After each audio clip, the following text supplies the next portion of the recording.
Hello friends, मैं Gautam Kumar best study with Gautam में आप लोगों का पुनः स्वागत करता हूं। कल के लेक्चर में आप लोगों को बीएससी सचिवालय थर्ड के बारे में जो रणनीति मैंने बताए थे, उस रणनीति के तहत आज हम लोग आगे की ओर चर्चा प्रारंभ करते हैं।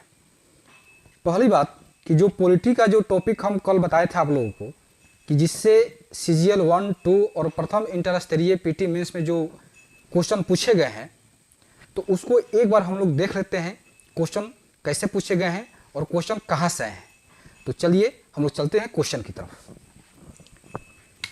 पहला क्वेश्चन जो पूछा है, पहला क्वेश्चन है कि भारतीय संविधान सभा ने भारतीय राष्ट्रीय ध्वज की रूपरेखा को अंगीकार किया, यानी भारतीय राष्ट्रीय ध्वज को कब स्वीकार किया गया। ये क्वेश्चन पूछा गया है कब? CGL प्रथम जो एग्जाम हुआ था पीटी का 18 दिसंबर 2011 को।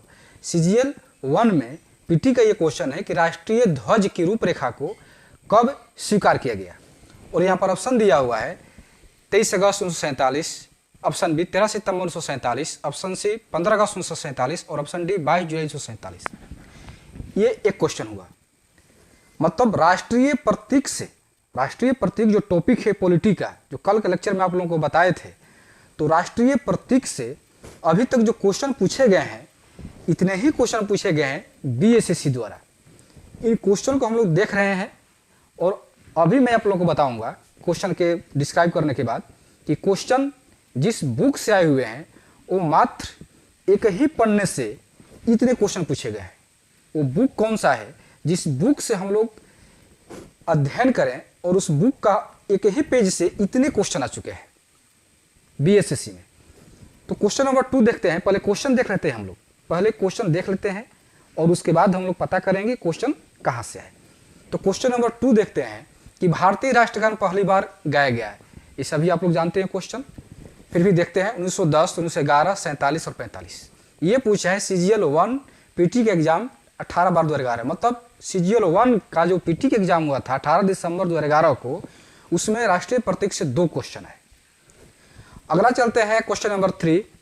राष्ट्रीय प्रतीकों के संबंध में कौन सा कथन सही नहीं है। ये क्वेश्चन पूछा है CGL 2 पीटी का एग्जाम था 16 फरवरी 2015। बिहार सचिवालय में क्वेश्चन पूछा गया है और इसमें पूछा है कौन सा कथन सही नहीं है।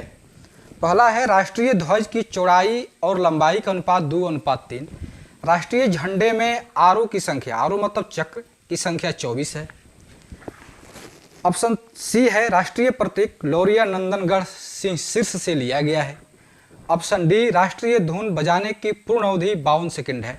इसमें कौन सा आंसर सही नहीं है, यह क्वेश्चन पूछा है। अगला क्वेश्चन है, चौथा क्वेश्चन, भारतीय झंडे में चक्र का रंग क्या है। जो 24 तिल्ली होती है, चक्र जो होता है बीच में सफेद रंग पर, उसका रंग कैसा होता है। ऑप्शन है नीला, लाल, केसरी और काला। ये पूछा है प्रथम इंटर स्तरीय जो पीटी का एग्जाम हुआ था बीएसएससी द्वारा, वो 29 जनवरी 2017 का जो एग्जाम हुआ उसमें ये क्वेश्चन पूछा गया है। अगला क्वेश्चन है भारतीय ध्वज संहिता, भारतीय ध्वज संहिता कब से प्रभावी हुई। ये क्वेश्चन पूछा है प्रथम इंटर स्तरीय मुख्य परीक्षा 25 दिसंबर 2020 को पूछा गया है। भारतीय ध्वज संहिता। ऑप्शन क्वेश्चन नंबर 6 है भारत का राष्ट्रीय फल क्या है। ये भी पूछा है CGL पीटी 18 दिसंबर 2011। मतलब CGL 1 का भी ये भी क्वेश्चन है। CGL 1 में 3 क्वेश्चन, एक क्वेश्चन यहाँ पर, एक क्वेश्चन यहाँ पर और एक क्वेश्चन यहाँ पर। मतलब CGL 1 का एग्जाम जो हुआ था बीएसएससी द्वारा, उसमें 3 क्वेश्चन पूछे गए राष्ट्रीय प्रतीक से। एक यहाँ पर है और 2 ऊपर है। अभी आप लोगों ने 6 क्वेश्चन का अवलोकन किया। राष्ट्रीय प्रतीक जो टॉपिक है उससे क्वेश्चन पूछे गए हैं। अब आप लोग इस क्वेश्चन का आंसर देने का प्रयास कीजिए कि 6 क्वेश्चन का आंसर क्या होगा, और तब अपने आप को आकलन कीजिए कि कितना इसमें से क्वेश्चन सही कर पाते हैं। तो हम ये समझते हैं कि आप लोग लगभग क्वेश्चन सही कर सकते हैं, लेकिन एक ऐसा क्वेश्चन है क्वेश्चन नंबर 6, क्वेश्चन नंबर 5 कि थोड़ा सा ये कठिन क्वेश्चन है। भारतीय ध्वज संहिता कब से प्रभावी हुई। ये थोड़ा सा कठिन क्वेश्चन है, नहीं तो ये सारे क्वेश्चन लगभग आसान ही है। फिर भी हम लोग ये देखने का प्रयास करेंगे कि जितने ये क्वेश्चन पूछे गए हैं वो कहाँ से आए हैं, कौन सी ऐसी बुक से आए हैं जिसको पढ़ने से ये सारे क्वेश्चन हम लोग हल कर सकें। तो हमको उम्मीद है कि आप लोगों ने ये क्वेश्चन का जो आंसर आप लोग सही कर दिए होंगे। फिर भी देखते हैं आंसर क्या होता है। पहला क्वेश्चन, भारतीय राष्ट्रीय ध्वज की रूपरेखा कब अंगीकार किया गया? तो इसका आंसर होगा 22 जुलाई 1947। तो 22 जुलाई 1947 इसका हम लोग अभी डिस्क्राइब करेंगे। पहले इसका आंसर सही कर लेते हैं, उसके बाद हम लोग प्रत्येक क्वेश्चन का डिस्क्राइब करेंगे। दूसरा है, भारतीय राष्ट्रीय गान पहली बार कब गाया गया? तो 1911। राष्ट्रीय प्रतीक के संबंध में कौन सा कथन सही नहीं है?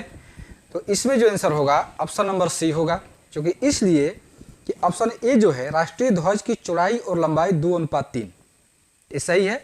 मतलब राष्ट्रीय जो तिरंगा है उसका लंबाई होता है 3 मीटर और चौड़ाई होता है 2 मीटर या 3 सेंटीमीटर 2 सेंटीमीटर, जो भी है। मात्रक पर नहीं जाना है, उसके अंक पर जाना है कि अनुपात कितना होता है। तो लंबाई का 3 और चौड़ाई का 2, 3:2। तो ये सही है, ये पूछा सही नहीं है। राष्ट्रीय झंडे में आरों की संख्या मतलब चक्र की जो संख्या होती है, जो तिल्ली की संख्या होती है चक्र में जो तिल्लियों की संख्या होती है उसकी संख्या 24 होती है, ये भी सही है। राष्ट्रीय प्रतीक लोरिया नंदनगढ़ सिंह सिर से लिया गया है, ये गलत है। राष्ट्रीय धुन बजाने की अवधि जो होती है, पूर्ण अवधि 52 सेकंड होती है, तो ये भी सही है। यहाँ पर पूर्ण अवधि दिया है, इसको ध्यान से देखिए आप लोग, पूर्ण अवधि 52 सेकंड। और जो अगर सबसे कम समय में गाया जाए तो उसका जो अवधि होता है वो 20 सेकंड होता है। तो यहाँ पर पूर्ण अवधि है, तो पूर्ण अवधि का 52 सेकंड, ये भी सही है। तो जो सही नहीं है वो ऑप्शन सी है, ये सही नहीं है। इसका हम लोग अलग से फिर डिस्क्राइब करेंगे। भारतीय झंडे में चक्र का रंग क्या है? चक्र का रंग नीला है, ये आप लोग जानते हैं। जो राष्ट्रीय झंडे में जो तिरंगा झंडा है उसमें जो बीच में जो चक्र होता है, सफ़ेद रंग पर जो चक्र होता है जिसमें 24 तिल्लियाँ होती है, उस चक्र का जो रंग होता है नीला होता है। अगर इंग्लिश में पूछ दे उस चक्र का रंग क्या होता है तो उसको कहते हैं नेवी ब्लू, नेवी ब्लू। तो ये हुआ नीला। अगला क्वेश्चन है कि भारतीय ध्वज संहिता कब से प्रभावी हुई? ये आप लोगों के लिए न्यू क्वेश्चन है कि भारतीय ध्वज संहिता कब से प्रभावी हुई। तो इसका आंसर होगा 2002। 2002 से भारतीय ध्वज संहिता प्रभावी हो गई। तो भारतीय ध्वज संहिता है क्या? भारतीय ध्वज संहिता में उस समय की जो भारत की सरकार थी तो उस समय भारतीय ध्वज संहिता लाई। तो भारतीय ध्वज संहिता में इस बात का जिक्र किया गया कि जो भी तिरंगा झंडा फहराया जाएगा, सरकारी आवास के अलावा व्यक्ति, भारत का कोई भी नागरिक, कोई भी व्यक्ति अपने निजी घर, निजी प्रतिष्ठान, निजी शिक्षण संस्थान, जो भी निजी है उसमें भारत के कोई भी नागरिक अपने तिरंगे झंडे को फहरा सकते हैं, कोई पाबंदी नहीं है।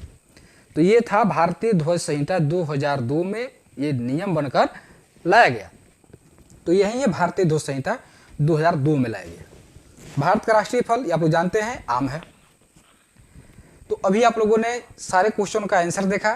अब हम लोग ये देखेंगे कि क्वेश्चन जो पूछे गए उसका स्रोत क्या है। क्वेश्चन तो लगभग आसान ही है, लेकिन अभी आसान है, हो सकता है कि इसे जो एग्जाम होने वाले CGL 3rd का, इसे कुछ हार्ड दे दे।